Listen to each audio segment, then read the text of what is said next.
यह वीडियो गरुड़ पुराण अध्याय 5 की है। अध्याय 5 में बताया गया है किस पाप से कौन से चिन्ह प्राप्त होते हैं और जीव किन किन योनियों में जाते हैं। अध्याय 5 में भगवान श्री कृष्ण जी गरुड़ जी को बताते हैं नरक से आए हुए प्राणी किन पापों से किन योनियों में जाते हैं, किस पाप के कैसे चिन्ह होते हैं। गौ हत्या करने वाला कुबड़ा, कन्या की हत्या करने वाला कोढ़ी होता है, इनको चांडाल योनियां मिलती है। स्त्री का घात करने वाला या गर्भपात कराने वाला, अयोग्य गमन करने से नपुंसक, गुरु पत्नी सेवन से खराब शरीर वाला, मदिरा सेवन करने वाले के दांत काले, जो दूसरों को दिए बिना मिठाई खाता है उसे गले में गंडमाला रोग हो जाता है। श्राद्ध में अपवित्र अन्न देने वाला, श्वेत कुष्ठी होता है। अभिमान से भरकर गुरु का अपमान करने वाले को मृगी, झूठी गवाही देने वाला गूंगा, पंक्ति तोड़ने वाला काना, विवाह में विघ्न पैदा करने वाले का होठ कटा होता है, झूठी बात को सुनने वाला गूंगा होता है,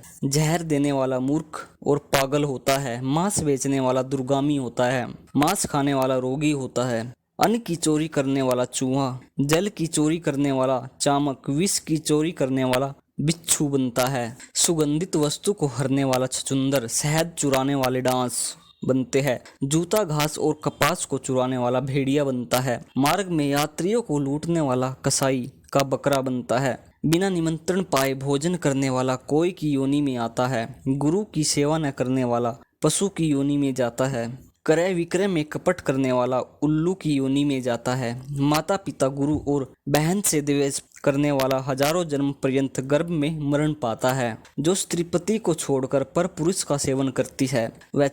गीदड़ी बनकर वृक्ष पर लटकती हुई गोधा या दो मुख वाली सर्पणी बनती है। गुरु पत्नी के साथ गमन की इच्छा रखने वाला मनुष्य गिरगट की योनि में जाता है, गूदा गमन करने वाला विष्टा भोगी सुअर तथा शूद्रगामी बैल बनता है, ब्रह्म हत्या करने वाले नरक में दुख भोगकर इस मनुष्य लोक में गधा, ऊंट आदि की योनियों में पैदा होते हैं, शराब पीने वाला भेड़िया, कुत्ता, सियार आदि की योनियों में प्राप्त होता है, गुरु पत्नी से गमन करने वाला तृण, गुल्म तथा लता आदि में जन्म धारण करता है, कपट से प्रेम रखकर ब्राह्मण के धन को प्रयोग करने वाला अपने सात कुल का नाश करने वाला होता है, लोह तथा पत्थर का चूर्ण,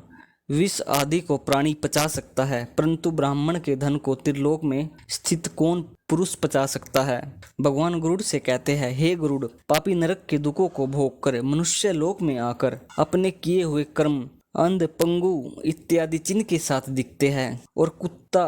पशु, पक्षी, चांडाल आदि योनियों में दिखाई देते हैं और महान रोग से युक्त हो पहले बताई गई योनियों में पैदा होते हैं। तदंतर हजार जन्म पर्यंत शरीर को प्राप्त कर पक्षी बनते हैं। उस योनि में दृष्टि, शीत, ताप आदि का दुख भोगकर शुभ अशुभ कर्म भोगने के लिए मनुष्य जन्म पाते हैं। इस कर्म में स्त्री और पुरुष के प्रसंग से जीव गर्भ में प्राप्त हो गर्भ के दुख से मरण पर्यंत दुखों को भोगकर फिर से मृत्यु को प्राप्त होते हैं। इस संसार चक्र की प्रवृत्ति ऐसे ही हो रही है। सर्वभूत प्राणी कर्म के पास से बंधे हुए माया द्वारा भ्रमण करता है, कभी भूमि पर तो कभी नरक में जाता है। अन्नदान न देने से दरिद्रता आती है, दरिद्रता आने से पाप करता है, उस पाप के प्रभाव से वह नरक में जाता है, फिर नरक से आकर दरिद्र बनकर पाप करता है। हे गरुड़, अपने किए हुए शुभ अशुभ कर्म अवश्य भोगने पड़ते हैं। अनेक कल्प बीत जाते हैं, फिर बिना भोगे कर्मों का